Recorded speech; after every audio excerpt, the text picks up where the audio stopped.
Welcome to A Celtic State of Mind. I'm John Dykes, and today I'm delighted to be joined by Amy Canavan. Welcome back, Amy. It's on Monday.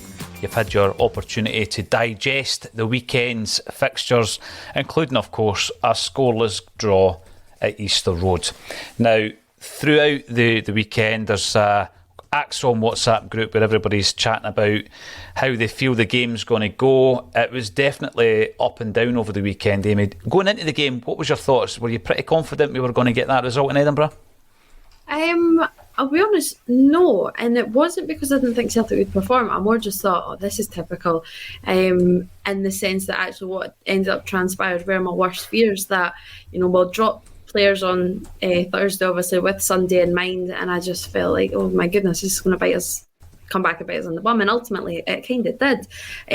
So that was it was more that side of things, like that psychology, rather than actually Celtic not being able to go to Easter Road and perform. Although over the years it's never been, the ideal place for Celtic to go. They have struggled at Easter Road over the last few years, to be honest. Yeah, so there was a lot of disappointment, I think, would be like my surrounding emotion after yesterday. Felt opportunity missed because, Hibs are still very much in a transitional period, and hence why, this goalless draw still with Celtic is being celebrated the way that it is amongst them. If you're thinking back to Hibs sides gone by, they would have had a lot more confidence, Celtic on their own turf, really. You wouldn't have seen those kind of celebrations that you did yesterday, but they grinded out a result, and the manner, and if you listen to Maloney post-match, the mentality and everything that Hibs done right is what he's kind of been looking for since his time at Hibs. So that was a massive result for them, and like I say, the fact that was just a 0-0 draw and the way that was celebrated shows you kind of the stance that Hibs are at right now, the period of their Maloney time frame is under. So it's disappointing because Celtic didn't really get to capitalise on that against a relatively poor and injury raven Hibs side. They were without a lot of their key players, and then especially when Kevin Nisbet mid-match as well. So yeah, disappointment was certainly overriding emotion yesterday. You're right. When you look back at the records, right back to, Brendan Rodgers didn't have a good record at Easter Road, and Sean Maloney, keep an eye on him simply because of his connection to Celtic. He's one of these modern coaches who has a good idea as to how he wants the game to be played. I wasn't impressed with his Hibs side. It's got to be said. They looked very ordinary, and particularly in the final third, they looked very ordinary, but they got the draw. So I'm not sure what that says about our performance. But you mentioned our leader, Ange. So I'm going to start off by talking about the post-match comments by Ange Postecoglou. We'll have a dig into the game. We'll also be looking at the fact that the title race is another game down and we're no worse off, so we've got to try and take the positives from that as well. And of course we'll have a wee look ahead to Wednesday and any changes that might be made that might spark the Celtic team back into action, because before we came on live there, Amy, we were talking about the fact that it isn't one game that we've not performed in. I actually would argue that it's maybe 5.5 games that we've not been at our best, and it might have been just a matter of time before we dropped points, and that's indeed what we did.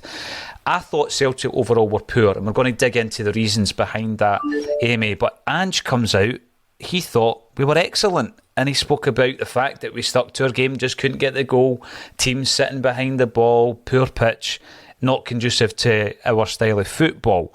And I'm looking at that because over the period of the 8 months since Ange has come in, people have bought into what he says, and he gives a lot of good comments normally in these press conferences. But I wasn't sure where he was going with that. I'm not sure what his angle was. Was this him standing there, basically standing up for my players, but I'll deal with them behind closed doors? He seemed pretty convinced that he thought that was a good performance. What was your take on that? Yeah, I certainly did take it that, perhaps you're saying one thing to the press and another, well, I'd like to hope rollicking probably in the dressing room, because, you can't stand there and try and fool me and fool many of the Celtic fans that, that was an excellent performance, because it was far from it. I would understand that, if Celtic were, knocking on the door time and time again, but it wasn't. You know, Matt Macy did pull off a few decent saves, but other than that, you know, you can count them on one hand. There wasn't any fluency. I think that was the biggest notice for me, that it was very, very stop-start. There was no rhythm to the game. It was also very one-dimensional, which I think is kind of been an issue under Ange, that, you know, we don't change, and if this is the way, and we will keep going with it. But that was very apparent yesterday as well. So I don't agree with those comments, and I think the reaction afterwards, I think, merits that many others didn't think that as well, because, like I say, it wasn't an excellent performance by any manner of means. It wasn't that Celtic were unlucky in front of goal. They didn't simply do enough in front of goal, didn't, you know, cause enough issues for Hibs. Like I say, Macy only has to make a few saves, so it's far from an excellent performance. I'd love to know exactly how this was an excellent performance, because I don't think they executed anything that, you know, I certainly thought Celtic were going to go and do. So yeah, the comments were a little bit worrying for me. I think if that is actually what Ange deems as an excellent performance, but I wouldn't look into the worry too much, because I do think that it is, you know, saying one thing to the front, to the press and whatnot, and different things going on behind closed doors. I hope so. I do hope so. We're going to be looking through the performance and some of the areas that we were perhaps unhappy with, but I'm going to have to say, CNC Sketches, who's just here for the negativity, tune into the post-match, because I thought it was pretty balanced. I mean, maybe that's through a period of doing the post-matches for a couple of years, where you realise that you need to try and temper the emotions. Of course we were disappointed, Amy, but I felt that Kevin, Laura and myself were very philosophical about the fact that we're still top of the league. We had extended our points to 4 ahead, and after what happened at Ibrox yesterday, we're still 3 points ahead. So I'm not sure there'll be much negativity. I think there is a growing concern, however, around, I say 5.5 games. I don't think we were great in the second half against Aberdeen, and that followed 2 very good performances against Rangers and Motherwell, 3 and 4-0 respectively. Following the Aberdeen game, we've had Wraith Rovers, where we weren't great. We've had the 2 European games against Bodo Glimt and of course Dundee, and then yesterday, and I don't think we were firing on all cylinders in any of those games. Now, when I look at that, you think to yourself, from time to time, Abada has a wee purple patch, Amy, and then Jota has a purple patch. Kyogo had it earlier on in the season. Unfortunately, he's no longer in the side. O'Reilly comes in, hits the ground running. Hatate did the same. Rogic was having the season of his life. And Jared last week raised the point, wouldn't it be great, or won't it be great, when they all hit that form at the same time? Unfortunately, it seems as though they've all lost the form at the same time. Is it as something as simple as that? Your creative players have all lost form, and we know that that's temporary and it will come back. Something's not clicking right now, is it? And I'm not too sure what it is, because, like you say, you had Jota and Abada obviously having a bit of a rest on Thursday. Ultimately, they did come on, but again, that just sparks questions. You know, if you were planning on bringing them on, what's the point in not starting them? But that was Thursday's issue there. But yeah, there's just something, you know, not clicking. The end product's not there. I don't think the decision making is always clinical enough. And, you know, Jota's almost stuck in 2 minds. To go to the byline to have a shot. Yesterday, when he had a shot, he certainly shouldn't have ever had a shot. I don't think I've ever seen, you know, so many rose 20-yard high strikes. I think his shooting yesterday was fairly woeful. But then he's getting the balls into the box, and you're not going to really, you know, trouble Hibs with a high ball. You know, Ryan Porteous is just going to nod them out every single day of the week. That's his game. And, you know, Celtic will know that. Like, he's 6'3", whatever he is. So I just don't think the decision making was always right. I think changes certainly needed to be made. They weren't made. I know there was a lot of talk around, you know, the lack of options. Postecoglou did have on the bench, but there's a lack of creative options. But, you know, you can shuffle the pack within the park. I'm sure we'll come on to it, but, you know, you can bring Beaton on, shift McGregor, you can, you know, shift Abada up top. There's no way yesterday that Maeda should have played 90 minutes, 97 minutes, whatever it ended up actually being. And I'm not buying into this. I think there's been a real narrative built that Maeda's getting compared to Kyogo, which he kind of knew would happen. But I'm not buying into it that he's not the player that perhaps that he could be, should be, because I do think there is a real player in there. But yesterday it just wasn't his game. He wasn't getting, the right service, and it just wasn't really working for him. I think fatigue is ultimately setting in there as well. But he should never, in that kind of game, when you're looking for a goal, he should never have been playing 90 minutes. So frustration was creeping in, disappointment was creeping in, but ultimately change needed to happen, and it didn't transpire. It didn't. Now, I was laughed at earlier in the season when I was comparing our Jota to David Ginola. Wasn't just the flowing locks either. But what I did say at that time was that the amount of balls he puts into the box, they're just crying out, Amy, for someone who has that aerial prowess. And I thought when we signed Giakoumakis that he might have been that guy. I'm not sure he is. And this isn't just an opportunity to have a dig at Giakoumakis. I just don't think he's that type of player. And I don't think we have that type of player. So when you've got the amount of crosses we've got, and you've seen it again at the weekend there, where we're hitting the line and getting the ball in, we're playing the wrong ball. So Maeda, might be the type of guy who can ghost in at the front post. Abada's been known to ghost in at the back post. So I'm not saying don't cross the ball. It's the type of crosses that we're putting in there. They're just evading time and time again. And I think the other week there, I was looking at Maeda's performance, and there was 3 occasions where he's at the back post and the ball's over his head.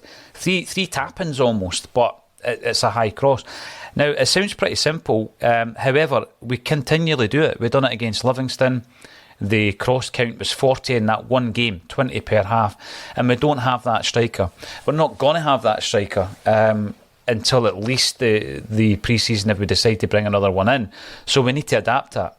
So on the one hand, I get what Ange is saying about having a style of play and a philosophy and a mentality. Totally get that and don't change it. But you've got to adapt if you don't have that striker. And we've not been adapting. Therefore, we have a 90-minute or 96-7-minute performance as we did yesterday where you could play all day and nobody's getting on the end of these balls. And I think that's what we had. And it's a bit unfair on Maeda because I don't think we're playing to his strengths. I really don't think we're playing to his strengths. So in terms of the recent performances, 5.5 games where we've not been at our absolute best, let's see what some of the commenters are thinking about that. Some of the viewers. IH Decorating, welcome back to the show. You're watching on YouTube, and if you are watching on YouTube, make sure you subscribe, click the notifications bell, like this video, do all the things that ensures that our channel continues to grow. We've got lots of big content coming your way. We've played 13 league games since Tannadice in early December and played well about 3 times. Our results are papering over poor performances. It's a concern how pedestrian we are on a regular basis. The biggest surprise for me, because I don't disagree with it, I thought we were very pedestrian yesterday. When you've got that amount of creative players on the park, Amy, Rogic, O'Reilly, you've got Jota, you've got Abada, these guys can win a game on their own. They can craft a chance out of nothing, yet we're not creating enough chances. I mean, off the top of my head, I think we had 2 decent chances. One of them was Jota changes tact a wee bit, plays a diagonal to Abada, and it completely opens up the Hibs defence. And again, another point, and I made it yesterday, see what you think, because I know you've seen a lot of Hibs as well. Porteous, I don't rate him. I really don't. I think he's a one-dimensional centre-half who can deal with high balls all day long. But given the ball at his feet, Amy, I think he's really suspect at the back. It'll take me on to these calls earlier last season when we were talking about the 4 Hibs players that Celtic might be interested in. I would not take him. Every day of the week, I think, he would be the worst defender we've got. Why not play the ball at his feet? Why not play the ball that's going to make him uncomfortable? We didn't do it at the weekend. Like you say, we're crossing the ball in. He will deal with that all day long. We had the same issue against Livingston, same issue against Motherwell. And previously against Rangers, it's the same balls and they're getting dealt with too easily. Am I being harsh on Porteous there? Am I being harsh on the boys that are crossing the balls in? I think Porteous is very much, he comes and goes. There's no denying the greatest asset to his game is he is just going to nod away every single aerial ball. It's going to go down like an absolute gimp as well. There was that one later on, that's just ridiculous. And then he even laughed at him. He laughed at himself. Exactly, and that's the side to his game. He's always had it. He's always going to have it. But I don't know. I do actually think there is a bit of a player in there. I don't think I still would have taken him at Celtic, but I would have actually pressed more on Rocky, the centre half to the side, that he made his debut at Parkhead a few weeks ago. Obviously, winter signing, and I wasn't impressed by him at all. I've not been impressed by him up until now either. So yeah, I'd have just been pressing a little bit higher, in stark contrast. Although I don't really want to touch about it, but that moment, down at the byline where Celtic have the free kick and Joe Hart's mucking about with the centre halves, but the pressing from Hibs there, Celtic just weren't doing that enough. So that's what Celtic ultimately should have been doing, because if you say it, then you're right, Porteous isn't as great with the ball at his feet as he is with the ball, in the air or whatnot. So that's definitely a frustration, because it's just not analysing the opposition enough. You're thinking, capitalise on their mistakes as much as, it's not, Celtic's game plan isn't working, so how can we get in Hibs' face the way that Hibs were getting in Celtic's face, and just frustrate? And it just wasn't happening. And so, sticking to that, Jota and Abada trying to get balls into the box that Maida's never ever going to win in the air. Drive one along the face of goal, see if he's waiting, because he is, there or thereabouts. He likes to hang about at the back post, and I think that's where there would be more potential for a mistake. So it's frustration, it's disappointment. It sounds like a broken record, but it's just just change things up a little bit. And Ange knows Maeda better than anyone. He's played with him. Maeda's played with Ange, so he knows the type of player he is, and he surely knows that that type of play would not suit him. John Boy, 1888, we need a performance and a result on Wednesday to show that the hunger and desire to get over the line is there. I think the Celtic fans would get a huge lift from a performance as well as a result. Paddy Lavery, if people are feeling annoyed about yesterday's performance and results, spare a thought for them lot across the city. Well, but we'll get on to the topsy-turvy nature of this title challenge. And David McMillan, hail from Thailand. So long as we stay top, I don't care how we do it. So some are looking for a performance, some are not that bothered. Chance, good afternoon to you as well. And we've got Daft Gav, 3 league games on the trot that we've been below par. To win this league, we must find our mojo again. Is Gav being daft? I don't think so. P. O'Neill, ACSOM, who knew that it stood for all Celtic supporters on medication? If you think Ange is a messiah, well, I tell you what, the reason I'm bringing that up is I'm not overreacting to that 0-0 draw, or indeed the 5.5 games where I don't think we've been at our best, Amy, because let's go back to where we were. And let's go back to the expectations this season and how far we have come. Yeah, it's very frustrating when you draw nothing each at home to Livingston. And it's very frustrating when you go out there and don't create enough at Easter Road against a side who are just kind of finding their feet under a new manager, Amy. But there are going to be occasions like this, and there probably will be other occasions like this between now and the end of the season. And that is the thing where I'm looking at the bigger picture, as cliched as it sounds, and the fact that we have made so much progress. We're right to be frustrated because we've got high standards at Celtic, Amy, and we want to win this league. But the caveat is always, look at where we are. We're a lot further ahead than we expected, Amy.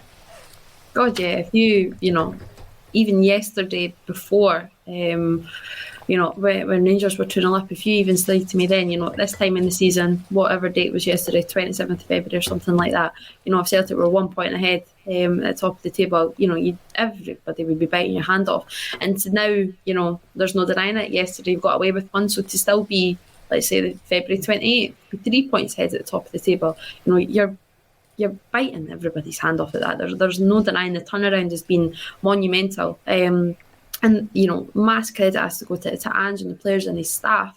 And I think that just shows you, though, that even at this stage, we can still it feels wrong almost to be disappointed because of where we've came from, but it shows you the standards that have already been set in such a short period of time that we actually do feel a disappointment. And there has been pedestrian performances in the last few games, but if you do look at the bigger picture, you've just got to almost chuckle really that this has managed to happen so quickly and so far so successfully as well. Bearing in mind, Celtic do have the only bit of silverware this season as well.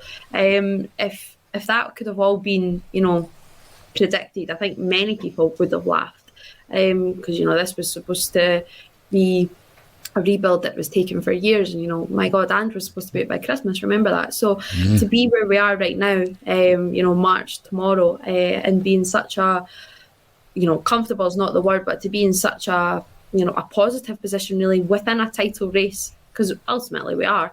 But you're taking that every single day of the week. No, you definitely are. Edward Y of Oz. You look at how many last-minute victories we've had. It's a game of fine margins. Absolutely. There was a moment where the ball goes out wide to Hatate and the clock's ticking away and he slips. And I'm just looking at that thinking, on any other day, he's maybe got a cross in there, he's maybe put it in the mixer, as they say. You just, it was a frustrating afternoon. And the more I think about Ange after the game, I'm also thinking about us coming on to the broadcast after games, Amy, and trying to maintain your composure and not get too emotional. And I'm hoping that he's basically saying, let's everybody just calm down. But on the training ground, as of tomorrow, I'm guessing, looking towards Wednesday's game, it'll be all hands on deck, if you like. And what we also have coming in here is David Crines. You're commenting on Facebook. See, we do bring up Facebook comments as well. Ange should be working on crosses and finishing. That looks like a Hibs strip, actually, isn't it? League Cup final, 1972 in the Avatar, all week with the team. We are not even close to getting on the end of deliveries, and that needs to change ASAP. Well, I did suggest that we signed a Les Ferdinand type player to get on the end of the David Ginola crosses, Amy, but we've not seen it so far anyway.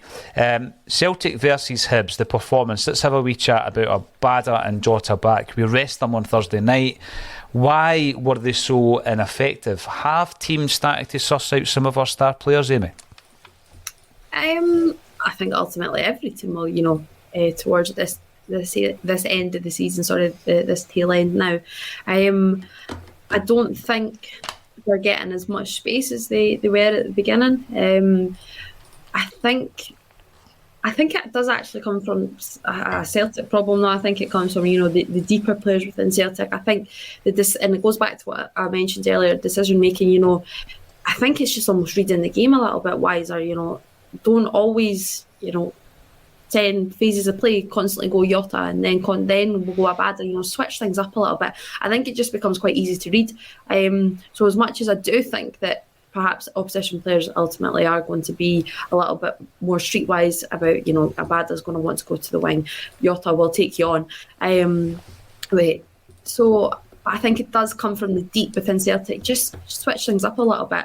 And I feel, if you're constantly going to be going out to the width, then there's got to be some gaps in the middle of the park, change things up a little bit, or it's vice versa. If you're constantly going down the middle through Rogic or if it be O'Reilly, then there's got to be space out wide for Abada or for Jota. So there's frustration there. It was the Bodo Glimt game at home, in the first half, everything was going down Jota and Abada was in acres of space, and we're just crying out for just one switch ball. Now if I can see that from, basically sitting right behind Carl Starfelt. I'm like, well, how can't he? You can see this one lone guy in hoops hanging out on that wing with not a single yellow shirt near him. And, that's just one game as an example. That's happening quite a lot, and it's becoming quite a regular occurrence in the Celtic side. So it's all about change, just switching things up. It doesn't always need to be a personnel change. I know yesterday, Abada and Jota, they did try to swap within themselves, but something's ultimately just not clicking. And I think something has happened from those deeper stages. I don't think McGregor had one of his most influential performances yesterday. And a lot of people come on and jump on, he shouldn't be captain X, Y and Z. I think that's way off the mark, but you're looking for him to almost just spark something still. There was just no spark, there was no tempo yesterday. Celtic dictate the tempo in every single game that they play in, especially within the domestic game, so they kept it slow. Nobody was having a little burst of pace, a killer ball. It was all very lethargic, and aided to, like you saying, with them being passengers. Nobody was just dropping that little bit to even drag a defender away. There wasn't there just wasn't a cohesion really happening in that top end of the park. So going back to your original point, I do actually think that it is a Celtic problem, that I think, you're asking more from Hatate, from McGregor, just to really push on, because, Hibs are going to be more than comfortable just sitting in and they're knowing with Rocky, with Ryan Porteous, they're more than going to invite, these cross balls coming in, because they know they're going to clear it every single day of the week. So you're looking for McGregor to try and get that defence splitting pass, or Hatate. We know that he's got that in his locker already, but there wasn't anything there. I can't think of one occasion that there was actually a defence splitting ball that you would have had, asking for Jake Doyle-Hayes to drop a little bit deeper, or anything like that. You didn't ask a lot of Josh Campbell.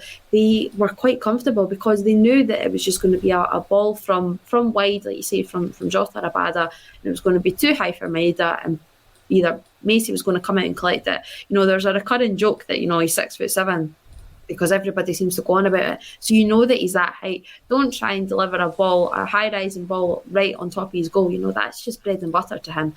And if not, then Porteous is there as well. So it's going back to, change, but it's a Celtic issue right now. And of course, our centre forward up against these two giants is Maeda. Strange Love the Doctor, welcome back to the show. I see Sports Scene edited out another clear elbow on a Celtic player last night, Starfelt.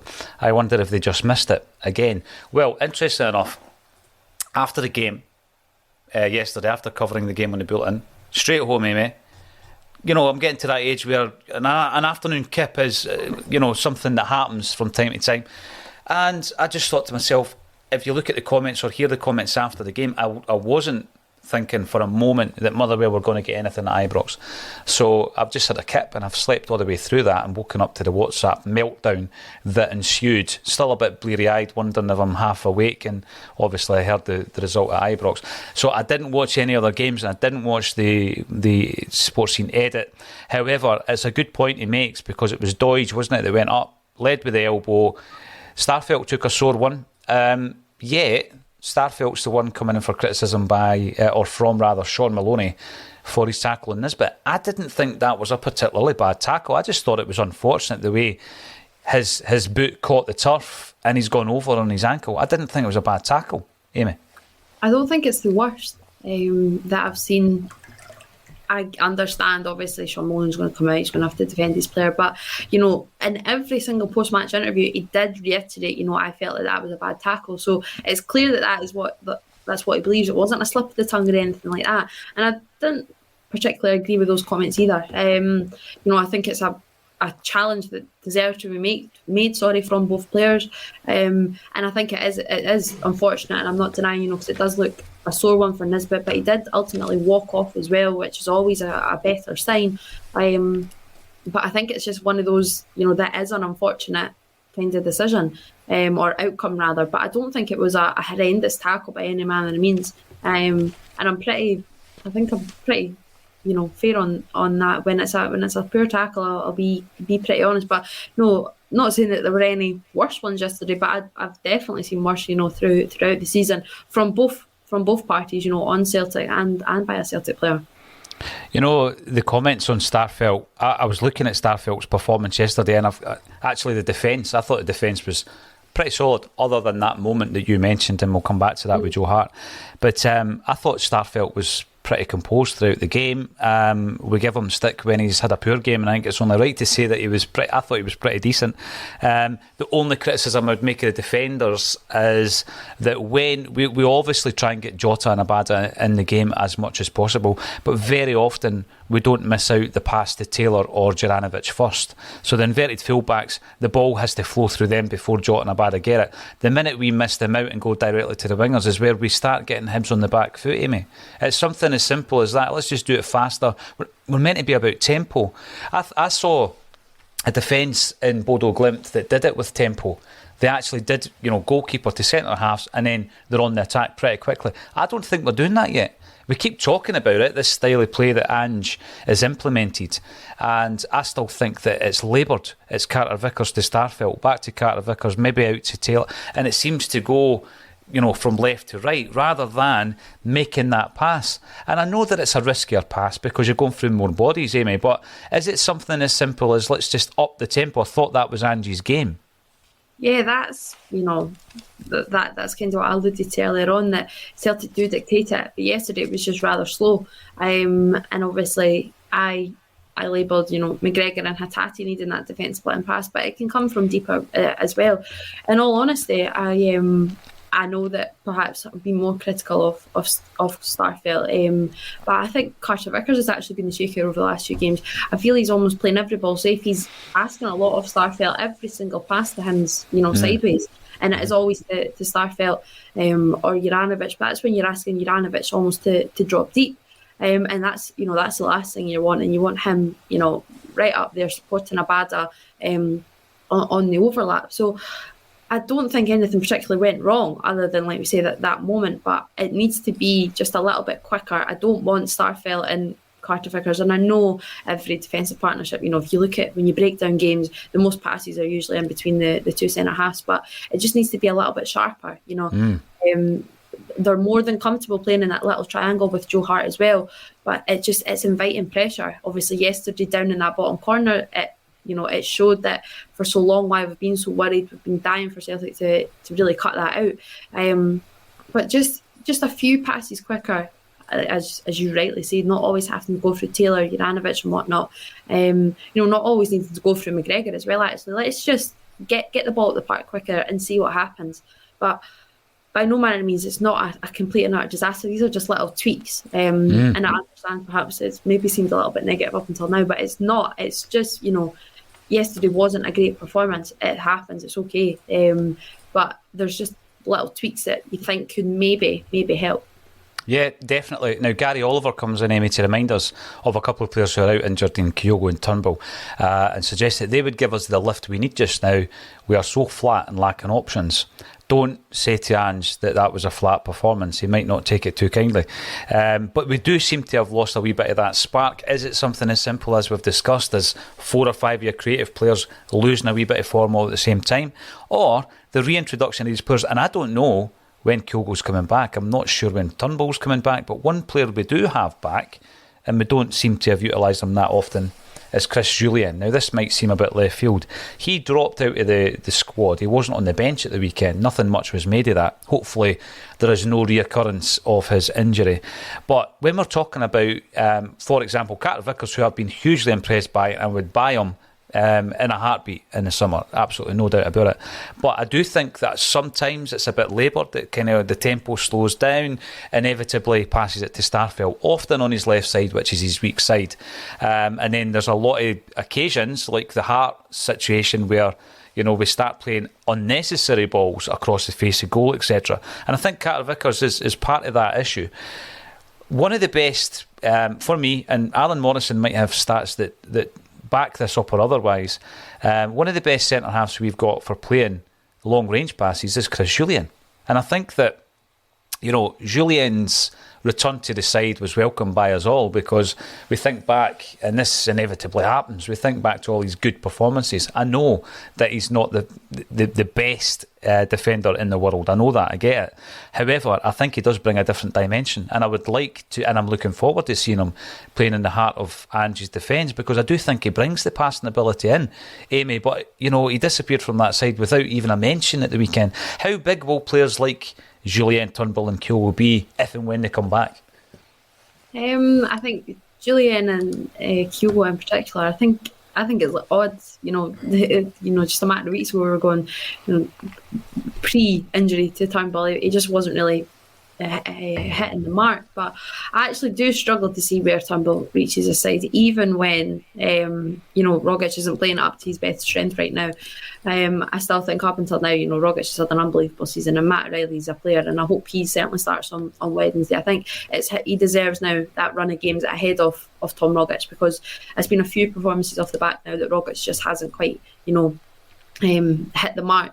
Other than the Motherwell game, since he really came back from Australia, it's been a little bit lethargic and just very un-Tom Rogic-esque. He's not had that creative pass, that little, he likes to play off the shoulder. There's just been missing that spark, really, perhaps. And it's not fair, obviously, to pin it all onto one player, but he does carry that, importance to the Celtic side. So I do still struggle, in all honesty, to see where David Turnbull does walk back into this side. But Hugo, Ange is not one to talk about that, but if you do listen, it's looking international break-ish potentially afterwards, but he's never going to pin a date on it.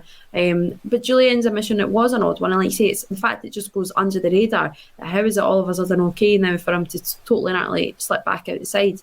Because it's not, and it shouldn't be. So he will offer something different when he comes back, if things aren't clicking. But I think, to be honest, until the end of the season now, it's not going to be a massive shake-up, because I don't, Ange isn't going to drop his centre-half pairing that have, done him so well throughout the season. But he ultimately can also offer something else. I don't see Ange ever going to 3 at the back. But who knows, maybe if he had those players at his disposal, he would. But yeah, it's just odd. I don't understand how there actually wasn't any kind of, not necessarily a meltdown, but there was no real, it was almost like it wasn't even noticeable that Julian dropped out. So it's one of those, do you then drop Julian and bring in youngsters, from the B setup?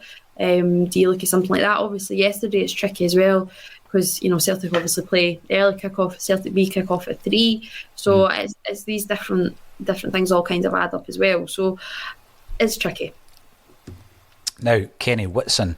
Celtic have only won 1 in the last 9 at Easter Road. That's a poor record. So yeah, it's a result that we weren't going into meltdown about after the game yesterday, because we know it can be a difficult, and it's been a hard hunting ground for Celtic in recent years. Paul Cook, afternoon team, and good afternoon to you, Paul. Another massive week for Celtic. Hopefully Ange privately wasn't as happy with the team's performance as he said publicly. The worrying thing is, I tell you what, he's a good actor if he wasn't, because I was thinking he was being dead serious. Now, our very own Declan McConville, Declan, just ask Ange. You're probably having a wee coffee with him somewhere in Glasgow at this moment in time.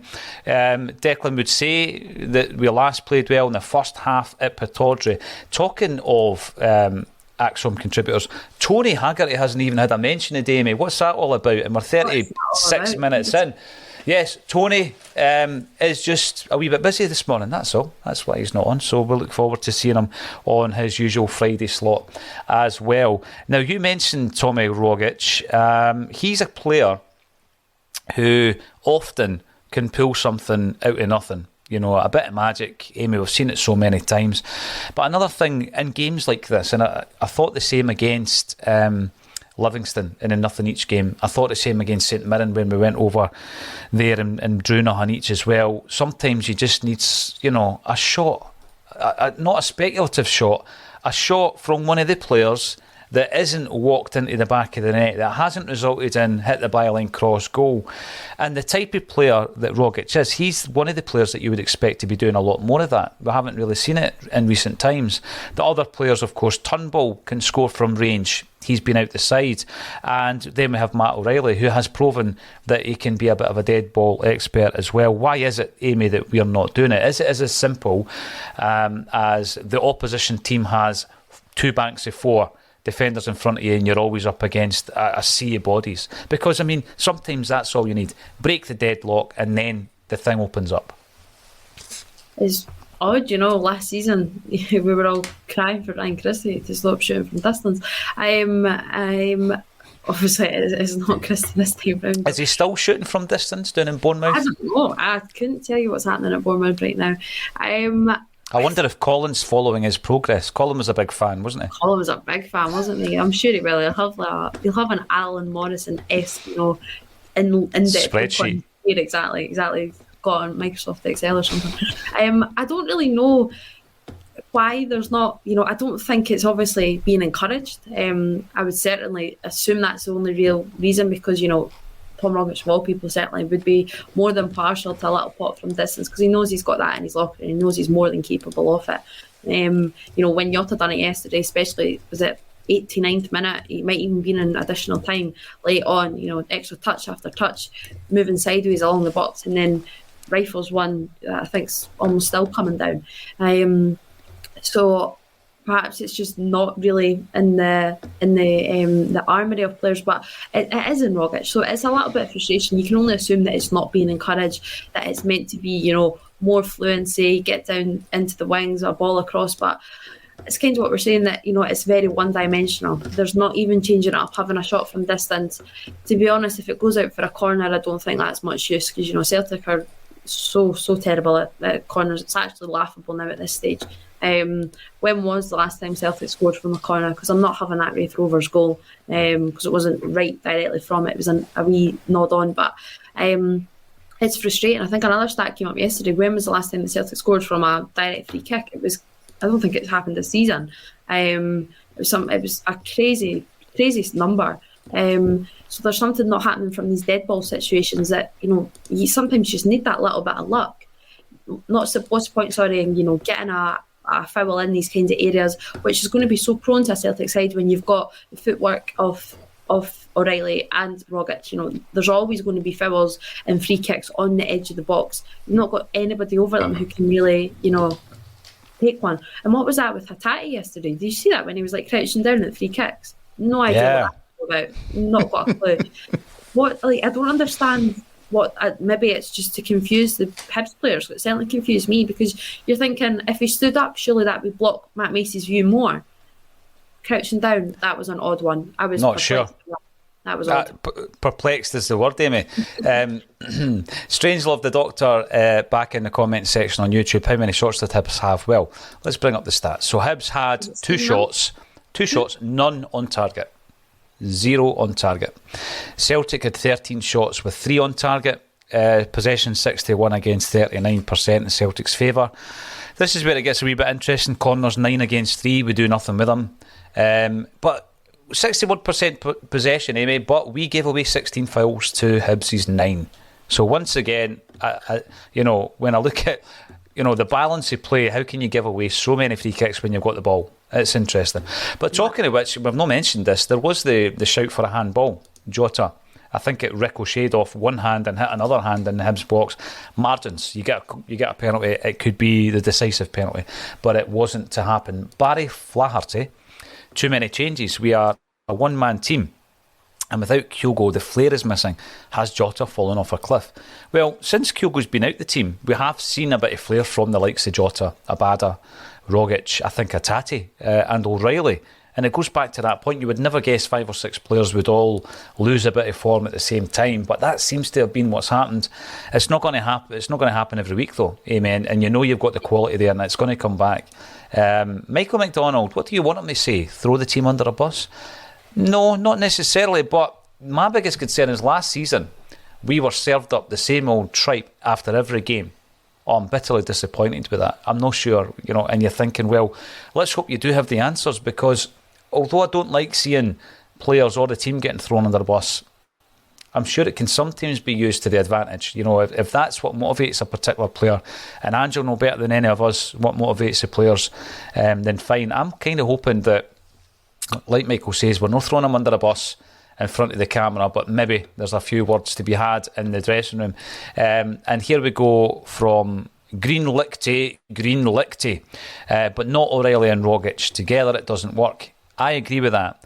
But it brings me on to the question to you, Amy. If you have to pick one of them, based on yesterday's performance, it's O'Reilly every day of the week. That substitution didn't happen early enough.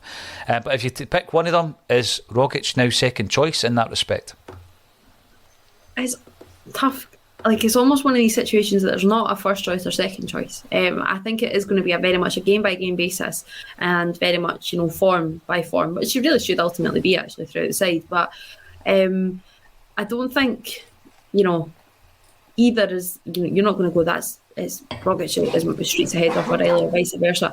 I just think very much right now, and I agree with Bernadette there that I just don't think Rogic has really hit the mark so far since the Motherwell game.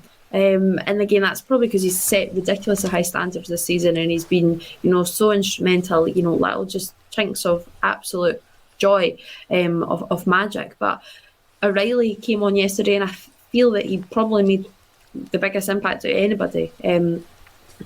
yesterday, and I think this is why we're saying that Ange's comments were so, mesmerising, because he said it was excellent. Yesterday's game was boring. Like, there's no two ways about it. Like, it was very, very boring, very, very un-Ange. And I think that's why, Celtic have never been boring under Ange Postecoglou. But I think during the first half, I was like, I can't believe that we're still not at half time here. There was just no creativity. There was nothing nothing sparked anything. There was one chance that Mason did have to save, and you thought maybe this will be the turning point, but it just never really turned out to be that way. So you're needing somebody to just almost take the game by the scruff of the neck. And I felt O'Reilly tried to come on and tried to do that, not to any great amount, but he was, you could actually evidently see his frustration because he wanted to create an impact, but there was no movement in front of him. Nothing was really, falling in place. So I do think it's going to be very much just game by game, surface by surface as well, probably. But I think O'Reilly definitely deserves a little run right now, certainly at home, and obviously coming up to Livingston as well, because Livingston are going to be equally as defensive as Hibs. They've just came off a cracking result at the weekend as well. They've just scored 4 goals and totally and utterly dominated the Dundee side that came to Parkhead last week, and Celtic didn't perform. They certainly didn't set the world alight with that. So if you're going to, face these sides time and time again now, and you are towards the end of the season, you're going to face them all season, but they're just going to defend. So something needs to change. But I'll go back to it. There just wasn't enough substitutions yesterday. There wasn't enough change. And I get the creative options weren't there, but things can happen elsewhere along the park, and only relying on O'Reilly. If you look at actually that O'Reilly managed to come on, inject a little bit of something, perhaps maybe didn't make the impact that he wanted to make, but something certainly changed. So if he can do that, why can't you think, let's bring on Beaton, for example, take off Hatate, move McGregor up, just something like that. You're offering O'Reilly a little bit more creativity with McGregor by his side, and that's just one option. You can maybe even think about that. Get a Bada through the middle, because as I touched on earlier, Maida should never have played the full 90 minutes there. So there's all these different avenues. There's always options. If you can name a bench, there's options, and there's room for change. Yeah, definitely. And we said just at half time, Rogic for the challenge, I think it was against Dre Wright, where he gets the booking. He seems to have hurt himself, and at half time we're saying it's maybe a good time to take him off anyway. It hasn't been that effective. O'Reilly does come in, shows real intent, but the change wasn't early enough, I don't feel, to turn the game around, unfortunately. Now C&C Sketches is back in, a wee bit of mischief here, Ange out, Celtic fans in. Well, you've got to have a take on the game, and we've not been spectacular every week, and this is what it's all about. It always has been, Amy, in the world of football. We talk about the game, and the boos are after it, and the supporters boss, and every single day until the next one comes along. That's the way it goes, and we've got to have opinions, sometimes strong, sometimes otherwise, theories to see how we can start or kickstart the form that we know these players are capable of, and the team itself is capable of as well. I think when you look at the stats of the game, Celtic did dominate that point coming in from Pry, but created very little. And you've got someone agreeing here around O'Reilly. Bat thinks wings. Now that would have been far too early for you, Amy, but Bat think wings were a shield of steel. There you go, that's the avatar. O'Reilly should have started yesterday. That was a wee 80s throwback. Starting Rogic was tactically wrong. I mentioned actually when the team lines came in, Rogic, Easter Road had been a happy hunting ground, and I could see why we had chosen him, but it just didn't work out. When we look at the defence, though, the defence that lined up yesterday, is that our strongest defence, Amy? Yeah, I reckon so. Obviously, I'm going to champion for Anthony Ralston all times, but in the flip, I want Juranovic. I'm just wanting my cake and eating it, but you want Juranovic out on his strongest side as well. I think it was a confidence boost for Taylor to start yesterday as well. Didn't do anything wrong, didn't really have an awful lot to do, in all honesty, though, did he? I think that is probably going to be the back four that you see going in for the rest of the season. Perhaps there'll be a few changes along the way, maybe to shake things up, but even that, didn't even think of doing that yesterday, swapping flanks. Let's see Juranovic and Jota link up, didn't even use that. So there was another option, could have brought Ralston on, not subbing Taylor off for any of his own performance, but just simply to offer something else, and then you could do that, but that wasn't even really obviously it wasn't really considered. And you think that's actually a substitution or a change in the starting lineup that has been made a few times already. So it is an avenue that Postecoglou is willing to go down, but it wasn't even really considered yesterday. No, it didn't seem to be. Mark brings up a point here, and I'm not convinced actually that it's not a loan with an obligation to buy. I think we've got to buy him. That was part of the loan deal. So that'll be an interesting one, Mark, because it looks as though we've got Maeda currently on loan, but there is an obligation to buy him after that loan. So we shall see how that develops. Have we got the best out of him yet? I'm not sure we have, but I trust Ange's judgment, and we know that he's identified the player. Though, hasn't he? And it's the same with Hatate. You're asking a lot of these guys. And I do think some of the reaction to Maeda has been, unwarranted. I don't want to say that Maeda and Hatate need to be dropped, but I think perhaps maybe it's something to go down on. And by no means are they the reason that things are rather lethargic, but you can't be surprised, that especially Maeda as well, obviously went back just a few weeks ago to play for Japan. He's done an awful lot of travelling, played a really, really intense and long season. Can you imagine if that was, a Tom Rogic, or if that was, Greg Taylor, let's just say, even anybody who's played a full season, and now you're asking them to do even more. So I think that does have to be, remembered, and I know that was a caveat almost of bringing them in the winter window, but I think they'll be more than okay. This as well, I'm going to bring this point up here. Something had changed in training as we've no speed to our play anymore. That's Andrew Thomas O'Connell. I think that the games have been coming thick and fast, and we get to a stage of the season when that happens, particularly with the European games, Amy, where it's just game, almost a day of light training, game, and then you get the day off afterwards, etc. So you think about this week. So we play yesterday, and that was after travelling back from Norway. I know it's not a million miles away, but you travel back from Norway, so you're not training on the Friday. What are you doing on the Saturday before the Sunday game? So if you are going to train, it's going to be a light session. And then today, there will either be light sessions or days off for some players today.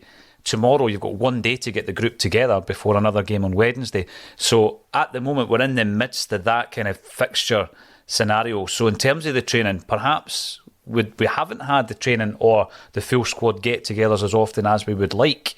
And maybe, and I'm not saying it was a blessing in disguise, maybe without the European football there's going to be more time for the squad to come together, and actually we might see a return to some of the form that we've seen earlier on in the season. Not that long ago actually, because I thought we were excellent against Rangers, Motherwell, first half against Aberdeen. So that was just last month, wasn't it? So it wasn't a million miles away from where we are just now. Edward comes in, Edward Diver. We won a point, we dropped nothing. Now, the reason I'm bringing this up is we're sitting here after the disappointment of dropping a couple of points, but we're no further away from the title than we were at 12 o'clock and the game kicking off yesterday. And I also think that when we're looking at, right, we know that there are certain areas of that park that we have the quality in, Amy, and it's just a case of that returning. I saw the scenes after my kip, obviously, yesterday, after the draw at Ibrox, where you've thrown away a 2-goal lead at half-time. You're feeling aggrieved because of X, Y and Z. I've not really looked into what's been getting moaned about in relation to refereeing decisions. But they were booed off the park.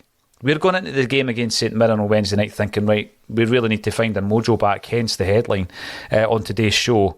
And I don't think it's the same mood that we're getting in the other camp. And that was just a few days after the greatest European result a Scottish team's ever had, by all accounts. So I think that Edward's right. Nothing has been lost. We've not dropped anything.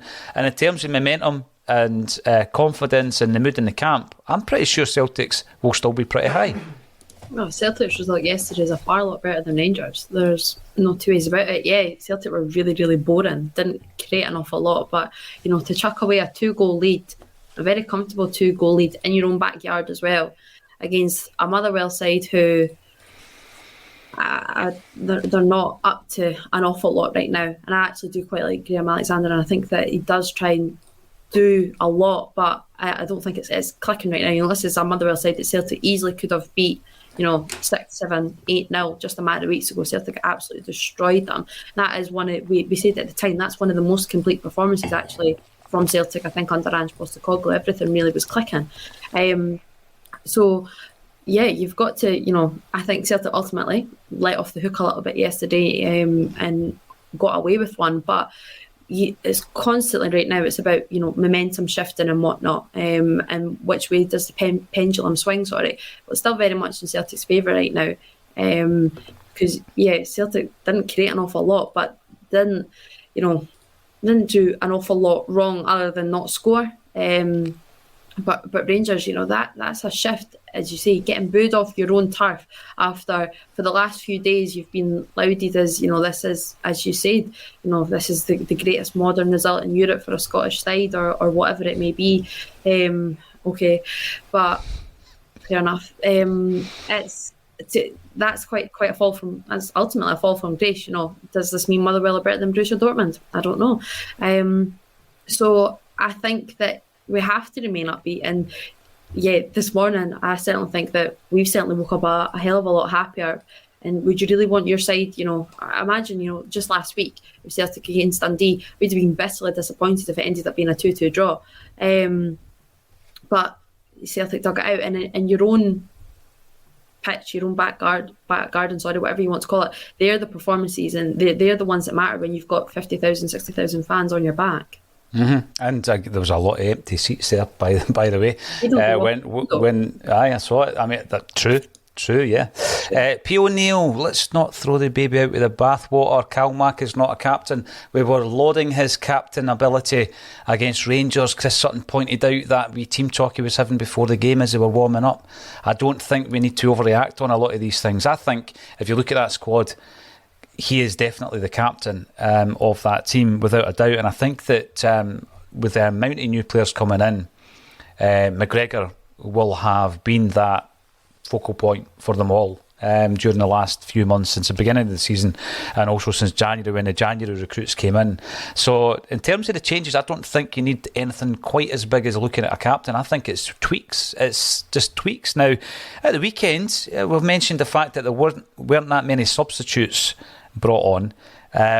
How much of a damning indictment is it that you look on that bench, you see Jamesy Forrest sitting there, and you don't think he can come on and change the game, Amy? Because that was one change, and I know he's coming for a bit of flack, and I'm going to go back to the point that P. O'Neill makes there. I've been reading on the comment section over the last couple of weeks how Forrest is finished and this and that. I don't buy that. I really don't buy it, because within this season, we've seen moments, maybe not enough moments, Amy, but we have seen moments where he is very effective. Bayer Leverkusen, leading up to that fantastic goal by Jota. It was Leverkusen with the back heel and then the quick pass. St Johnstone, he was a difference in the semi-final League Cup. So I think that we can sometimes overreact on some of these, but is it a concern that Ange looked at that bench and didn't think Jamesy Forrest could come on and make an impact? I think it speaks volumes, definitely. Because, over the years you would certainly, been crying out for, you'd actually been crying out to even have James Forrest as an option on the bench, because you'd be thinking, well, who's managing to get ahead of him? So for him not to be brought on at all, I think it does kind of show where Ange values him right now. It's not been great, since the turn of the year. I think against Wraith he was extremely poor, but if you're thinking that a goal is needed and you're not bringing on James Forrest, considering the impact that he still managed to have this season, played a crucial role, and scored a crucial goal, in sealing the League Cup, obviously, in the semi-final. So there has to still be something, that's quite funny. There has to be something in there still. So for him not to be brought on at all, I do think that's a little bit of a worry. Yeah, and I believe that Forrest will come good as well. Well done. Now, there's a thing, right? We spoke about Motherwell. And the fact, I tweeted out, because we've been talking about it, Colin and I had a really good discussion on an earlier broadcast, whereby, if you look at the amount of players we loan out historically, mate, it's sometimes a dozen and more every single season. So having a wee look at that, in the last 5 seasons, we've loaned out 98 players. There's been 98 loan deals, Celtic players leaving the club. Only 22% have gone to fellow Premiership clubs. Okay? And when you look at the fact that it's not always possible, there may be occasions where, let's take Kerr McInroy, for example. I think he's had 3 or 4 loan deals. Could you get a team in the same league to take him? Maybe not. Right? So I know that it's never going to be an exact science. Afolabi, Jonathan Afolabi, he went to Dundee on loan, didn't work out for him. He's been at Ayr, he's been at Dunfermline. So I get that. But when you're looking at a lot of the players we have at our disposal, going to teams like Genk or going to Mechelen, at Bio, I'm not quite sure some of the clubs he went to. Bolingoli went to a Turkish team, a Russian team. Why not have a system where we can actually impact on our own destiny? Why not give Liam Shaw a run out at Motherwell? And he plays against Rangers yesterday. And by the way, played pretty well going by the BBC. You know how they've got the player rater voter. So he was the second best player on the park according to that. So he has contributed to a result that helps Celtic. What's Bolingoli going to contribute to playing in Russia? Nothing. Now, another argument that I've seen against this is, but a lot of these teams can't afford the wages. £1, Amy, is all they need to pay towards a player's wages. £1. If you want a deal done and it's a player of enough quality, you can keep that player in the league. And then that player could damage other teams in your league and never play against you. So it's just something we've discussed previously, and I think it was a really good example yesterday. Is Shaw going out there doing well? Should we have a system in place? Because a lot of the big clubs, and we think we're a big club, have got a loan manager. They deal with the loan players. They deal with getting loan players clubs, making sure they're scouted whilst they're at those clubs. And it would make the scouting a lot easier as well to watch the progress. I mean, how many times was Ibu Kouassi watched when he was on loan? Jack Kendry was sent to Australia. How many times did we watch him in Australia? I don't think he was watched, right? So I just think over the piece, going forward, that's something we really need to look at. Would you agree? Yeah, for as long as I've known you, it's something that you've consistently banged on about. And I was actually, when I watched Liam Shaw yesterday when he came on, and he did, he did play pretty well, to be honest. And that's all I can think about is that's everything that you say, get them to, damage, or try and damage, in a different way. How can they help Celtic effectively from not being within Celtic? So it was the perfect example. Of course, it's not going to work out every single time, but it has to be, at a player who is going to be able to make an impact. Kerr McInroy right now, who's, getting loved down at Ayr. But, he's been out on loan deals from a very young age. I know you're wanting, obviously, but you're thinking perhaps like a Mikey Johnston, for example, somebody who could actually have the potential to walk into another Scottish Premiership side and be able to, there's no point if he's only going to come on like Afolabi at Dundee, maybe only for 20 minutes. You're needing somebody who's going to start and try and make an impact. So it is a system that we've failed to, really catch on to the idea. But who knows, perhaps under Postecoglou, it might be something that, does transpire a little bit more. I hope so. And, we've seen some successes. Players like Christie and I are going out to Aberdeen and Kilmarnock, so they're playing the level that we expect them to play at. They come back in, they know the game, they've got the games under their belt. So, there's a wee one to throw back in as well. Yes, I have been banging on about it. I'll shut up about it now, Amy, though. Thanks, everybody, for getting involved in the comment section. If you are watching on YouTube, click the subscribe button. And if you're feeling really generous, click the notifications bell as well. We have lots of big content coming in. If you haven't already watched the St Mary's video, make sure you do it. It's a wee bit emotional at times, but it is part of our history, and I would recommend it to every one of you.